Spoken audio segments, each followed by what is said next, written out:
Alright everybody, this is my explanation on the early exit in Stage 6 in Double Dragon 2, known as the SAS for Slack, Slush Filter, and Avodrock, or the A.S.S exit. I like the other terminology we're going to give it now. It's you're either going to do the one jump or the two jump method for the early exit. So basically, the reason why I jumped into trying to, well, obviously it was something that everybody's wanted to try to find a consistency to, but I actually had a jump on the trank in one of my runs where I landed on a ledge that just seemed too high for it, and then it just got me thinking, at some point in time, somewhere along the lines, we can jump higher than we should, and that's what got me into diving into what makes this thing work. Now, if you guys want to skip towards the end, maybe I could even put a time somewhere in the description of like when the actual setup explanation goes. But right now I'm going to talk a little bit about what allows it to work, just for people that want to understand it a little bit better. The first thing that I did was I wanted to find out an actual jump height. Let me get rid of these guys here. So what I did is I came to this first stage and I was looking for something in the background to reference off of, to see if there was any jumps that were actually higher. And this will be enough background to understand how this whole thing works. But I'm not actually going to get into great detail on the numbers. I'm going to simplify it so it makes a little bit more sense, because there's actually a value, a memory address, the A4 value. Now, this is where the magic happens. By looking at this value, we can determine what the jump height is. But the array of numbers would just be confusing, so I'm going to give it very simple numbers. So if we look here and I jump in the background, now you can see above Billy's head, there is two white lines that cross, right? Above Billy's head, there's two white lines. This is a low jump. That's the normal standard jump. There it is again. Nice pausing on my part, by the way. There's another low jump. Aha! Perfect pausing. And this, I do it on the screen so you guys can definitely see the difference between the low jump and the high jump. It's about 2 pixels. So this is a high jump. Now, the way that the patterns work, there is going to be 2 patterns. You'll get into a 3-1-3-1 pattern, which is 3 low jumps, a high jump, 3 low jumps, a high jump. So let's see if we're in that pattern. There's a low jump, there's a low jump, there's a low jump. Oop, I missed the pause, but that was a high jump. So right now we're in a 3-1 pattern. There's a low jump, there's a low jump, there's a low jump, there's a high jump. We will continue with the 3 low pattern until what we get into is I'm going to actually call a low pattern, which is just a string of low jumps. So let's see if we get 1, 2, 3. Oh, that was a high jump. It was a bad pause. So it's still a high jump. 1, 2, 3.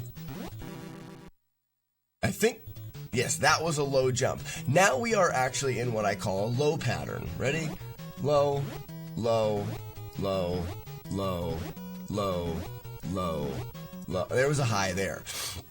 So you'll get into a string of low jumps. And to me, it seems like they vary. Now, I'm going to link in the description a Twitch highlight or a Twitch video from Avodrock, where he actually will bring up the memory addresses and explain this in a much greater detail if you want to know values and what makes the patterns work and whatnot. But right now, what I'm going to do is I'm going to just use those 2 concepts, a 3-1 pattern, which is 3 lows and a high, 3 lows and a high, 3 lows and a high. And then you get into a low pattern, which is just a string of low jumps. I think that they can be as little as like 8 or 10, and then sometimes you get 14 low jumps in a row. And a low pattern, if you get it at the wrong time in a run, will not allow you to do the trick. It's the RNG. That's one thing that can go wrong. But let's just say that every time we jump, we increment this value by 1. This is not true in any way. We increment it by a value of 182 or something like that. But let's just say by 1 because it's going to make the understanding easier.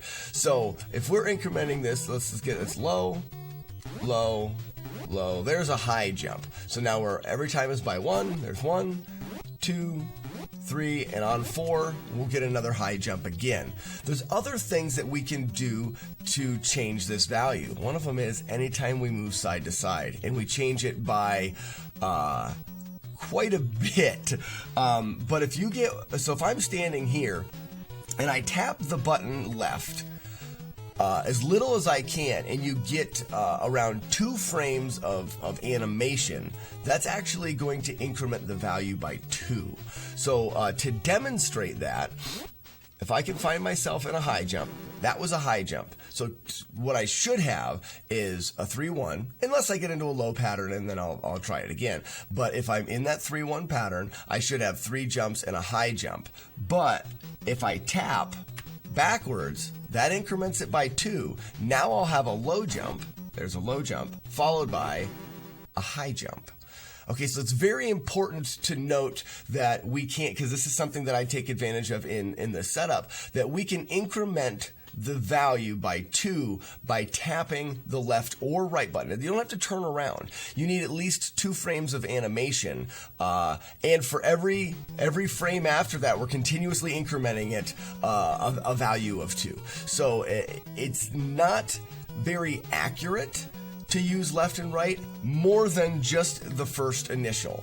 That it has to be enough. You can tap the button and just get 1 frame of movement, which is hard to do because in this game every other frame is a lag frame.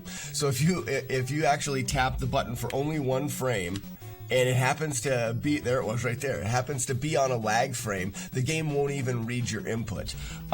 So you're normally doing it just for a tap, getting 2 frames at a time. It's going to increment that value by 2.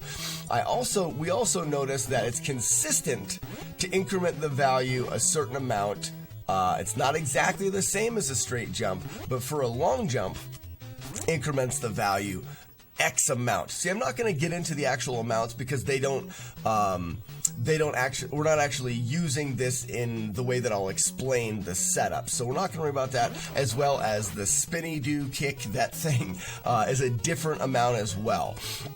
Now, the value is actually determined by your X and Y coordinates. So, sorry, your Y and your X coordinates. So that's why it changes when you go left and right. It's also why it changes when you jump. And the difference in the way it changes when you jump, I believe, is affected by, and we kind of know it's affected by your rise and fall.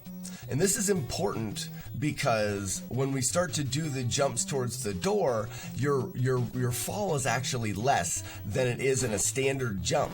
Because a standard jump comes up, comes back down, whereas this fall jumps up and it doesn't come back down as far. So these are things that aren't going to really come into play with this setup so much, but it's something that's helped us get here along the way. And like I said, the link for Alodrock's explanation will go more into the exact memory values. But for what we do in the setup, that should explain kind of what got me to where we're at, and gives us enough so that when I start to explain what we're doing in the setup, you should be able to follow along. So let's talk now about the actual setup. I've got a save state directly before getting into the area. Now, a lot of people think that you need to come all the way over here to spawn the platforms in. That's not actually true.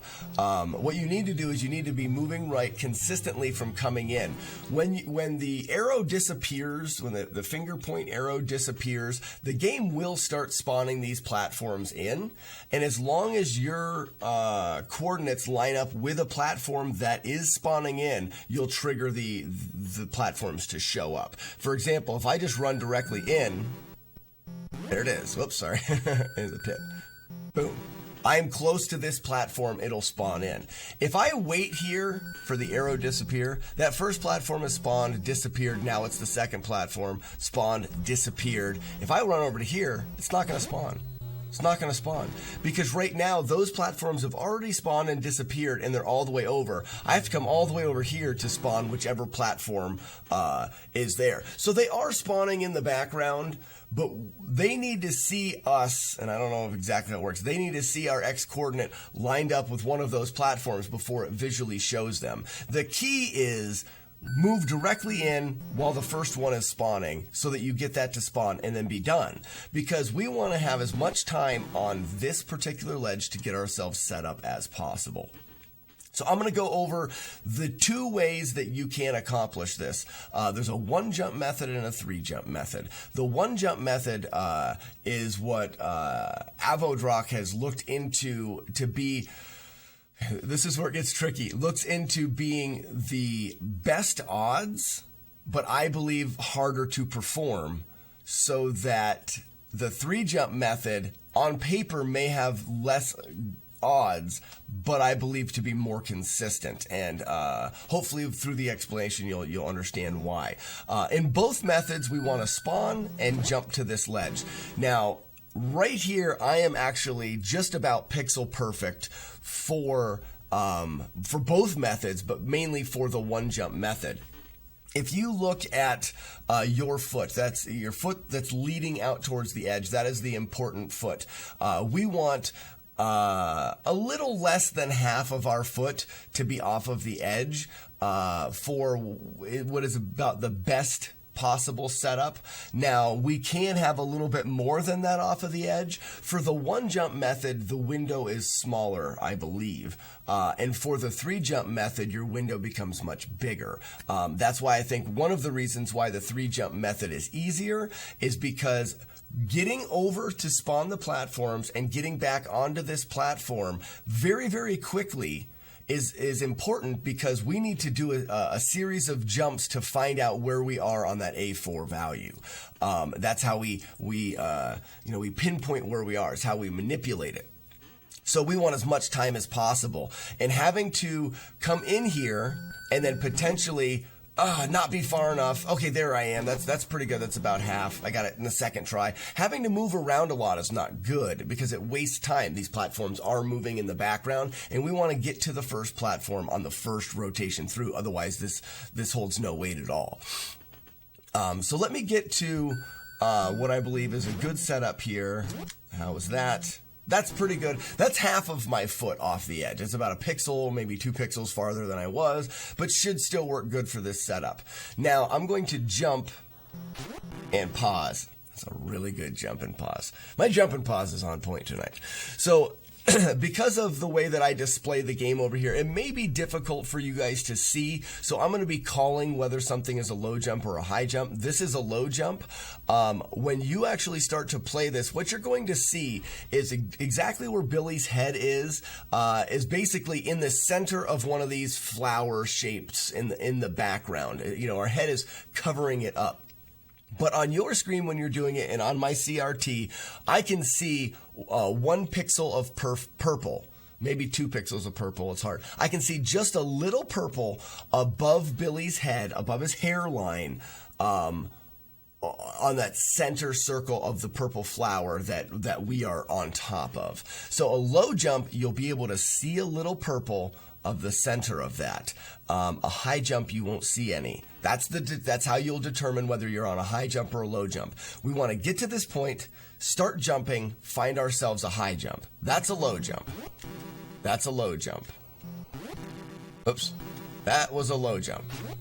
There's a high jump, haha, with a perfect pause. So now I've set up myself to know where a high jump is. And from our talk before, we know once we get a high jump that we're either in a 3-1 pattern, so we're going to get 3 low, high, 3 low, high, or the unfortunate can happen. This next series could be a low pattern. In that case, RNG will have ripped it for you.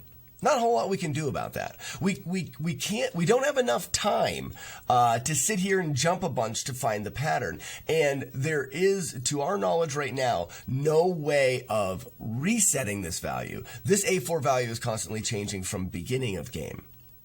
Death doesn't work, stage don't work, I mean, falling off of ledges, like, there is nothing so far that we know. We've watched the tasks and the values going through, there just is no, the value never resets. Maybe we can do it, and we just don't know yet. Maybe there's a button combination, but right now we don't know. So right now there is that failure. The RNG can rip this if we go into a low pattern after this high jump. The RNG could also make this impossible, and that is if we get onto this first platform and we start jumping, looking for a high jump, and say you don't see the high jump within the first 4 jumps, 5 jumps, good chance you're in a low pattern. And if you're in a low pattern, you're not going to have time to get the high jump in the setup. You just finish the stage normally. That won't rip your run, because if you jump on this platform, you go 4 jumps, you're like, shit, no high jump, just walk the platforms out normally, and you just don't get the time save. If you happen to have the low pattern after this high jump, that will actually cause you to miss the door. Okay, so right now we have a high jump. So both methods are the same at the beginning.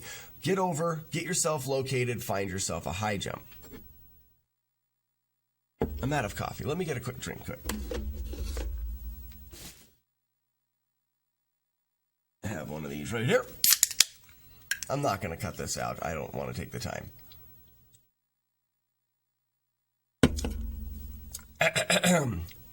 It's early in the morning here. I got up at 4:30 to watch Avodrock's video and to see his input so that I could record something, because I think this is very fun. We have a high jump. The 1 jump and 2 jump or 3 jump methods are exactly that. After finding a high jump, one of them you're going to jump once. So right here, we're going to make 1 jump, which we know is a low jump. Hopefully I have time to get to that platform. And now with a 3-1 pattern, we'll have 1 jump that's the prep, which is low, 1 low jump that gets us to the next platform, the third low jump gets us to the last platform, and gets us to the door with the high jump at the end. And the location that we're standing on was my first instincts. I didn't want to use any left or right actual button pushes. I wanted to use just solid jumps, which led to the 1 jump method. Because where we start is very important to determine where we're going to jump from at the end. So I just deconstructed it, worked it backwards. Where do I want to be on the last platform? Where would that need to be on the second platform? So where do I need to stand on the first platform? Let's just see if it works here. We have just enough time, and out the door. So it did work. Because the first jump to the middle platform, as well as the next jump, finishes your 3 jumps needed to line up the 4th jump at the end. Now, the reason why I believe this to be a little bit more difficult is because this location is picky. Mainly because if we don't get far enough out of the edge, like, that should be far enough, let's just see. I'm not doing any jumps. This should be still far enough. Yes, we land on this platform. But if we're not far enough, like here, oh, I didn't get the, sorry, I didn't spawn the platform in. Let's say we're there. We don't get our toe over the edge. What's going to happen is when we go to jump on the second platform, we will not be far enough right, and we'll miss this, or not far enough left, rather, and we'll miss that small platform. That seems like, oh, that's not too bad. Well, the reason why it, to me, makes it difficult is because if I jump here and I'm too far, now when we go to jump on, did I not load the platforms in again? I think I did. Yes, I did. Okay, now when we go to jump here, we are too far left to make it to the door, even if it was a high jump. We're going to miss it no matter what. It narrows down what you need to line yourself up here. Okay, so you have to be, yeah, that's good. Look for a high jump. There's a high jump. There's the 1 jump prep. Let's wait. It's also important to note that we can have what we believe to be 0 left and right movements at all. So your jumps have to be very precise without any animations of pixels left and right. that also makes this tricky. I actually switched from doing a double thumb jump to a two-finger jump with my fingers tightly clasped together to get the two jumps. That way, I'm actually getting the jumps very precise, and I can keep from getting any movement. Also, when we jump onto the little platform, I find it easier to turn in the air rather than having to turn on the ground to try to minimize that movement. And I have had some mixed success with the final jump on this, and there'll be more, and it was actually the reason why I switched to the next method I'll show, and there'll be more investigation here to find out. But this should be good. Jump, jump and turn, jump for the exit. So that's the one jump method. Yeah, I think it's just a little finicky because I have not had as much success. The three jump method has one downside, but I feel it's a little bit easier. We can line up in a much bigger array of positions. There's a good one. That'll work. 1, 2. So this is actually one of the ways a run can not work, and that is I didn't get a high jump until my 5th jump because I must have been in a low pattern getting there. I won't be able to get to the platform in time. After you see 4 misses, 4 low jumps, just get ready to finish the stage normally. Over and back. That's good. 1, 2, 3, 4 jump. Okay, so now we can get 3. 1, 2, 3. Okay, this is the 3 jump method. The reason why it's called the 3 jump method is because there's 3 preparation jumps. But what this allows us to do, if you think about our pattern of 3, 1, 3, 1, because we've done the 3 low jumps, our first jump is going to be a high jump. Our next 3 are low, and it's a high jump into the door. So it's actually 5. If we're incrementing it by 1, we need to get a value of 5 to actually get the high jump. We're not going to jump that many times, but what we're going to do is we're going to jump once onto the middle platform, twice onto the small platform, and now we can tap right on the last platform, getting us plenty far to the right to make it to the door. And like I showed earlier, a tap right of 2 frames equals 2. And now our last jump is the high jump. So it should look like jump, jump, tap, out. So now we're plenty far to the right. What this does is this dramatically widens the window of positioning that we have on the bottom. No longer is it pixel perfect or even close to pixel perfect. We come in here, we get in there, that's plenty good. 1, 2, 3, there's a high jump. 1, 2, 3, we're good. Jump, jump, tap, go. Out the door. So, because this is the theory and this is the setup, so you guys have all the information you need, go out there and save yourself 7 or 8 seconds. But because this is not cut and dry the way that I'm explaining it, if you guys want to take the time to go watch the little video that Avodrox got, it'll explain why this still won't work all of the time. You can use this setup and sometimes it's not going to work because of the way, this A4 value is not 1 increment each time. It's 182 this time, and then if you're doing the turnaround, it's 124 plus 2 each extra frame of movement. It's more complicated. If you want to know more, check that out. But for the most part, this will get you there the majority of the time. On paper, the 1 jump method is less likely to fail. I just believe it to be more difficult to perform properly. So the odds are, I think there's 54 different approaches to this jump that will work. So there's 54 values that you can have coming to the setup that are not a low jump pattern that will actually work with my 3 jump method. I think there's like maybe 8 of those. I'm going to get my numbers wrong. Sorry, Avodrox. I just watched it, but I don't want to take the time to flip through.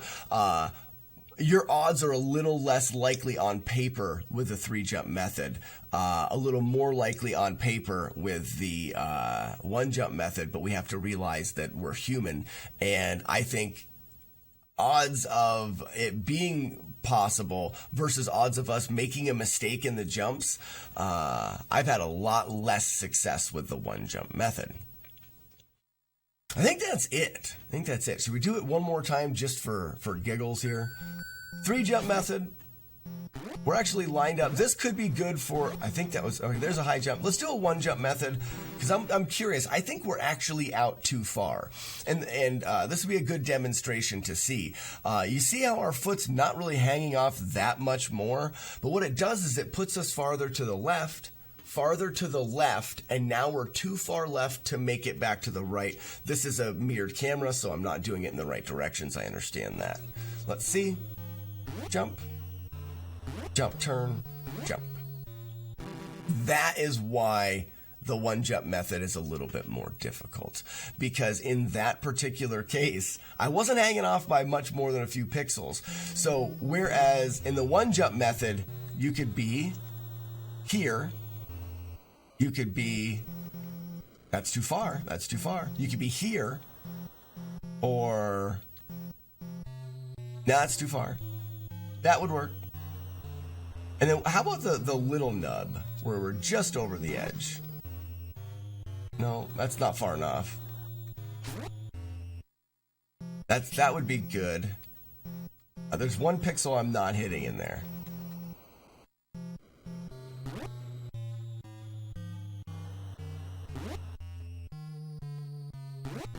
Actually, this perfectly proves my point. It's not that easy to get lined up. The way that your animation works, that's not the position you want to be. That's not accurate. You want the landing. So that would be the accurate. Because if you're in this part of... Oop, there it is. Wait for it. That part of the animation is different. No. Can't even get it to do it. That's what makes it more difficult. I want to use the other method where you just turn, and as long as when you turn around, your face is lined up with the edge, your foot's in a decent enough spot, and then just go the 3 jump. Downside to the 3 jump as well is there's more prep jumps in, so you are really limited to finding the high jump within the first 4 jumps. You don't see it in 4 jumps, jump on the platform, take the no time save. Okay, I hope this has been helpful. If you guys have any questions, never hesitate to jump into my stream, Slackinator on Twitch, and ask. I love to demonstrate things and talk to people about games and strats. I'll be more than happy to help in any way I can. Have a good day, everybody.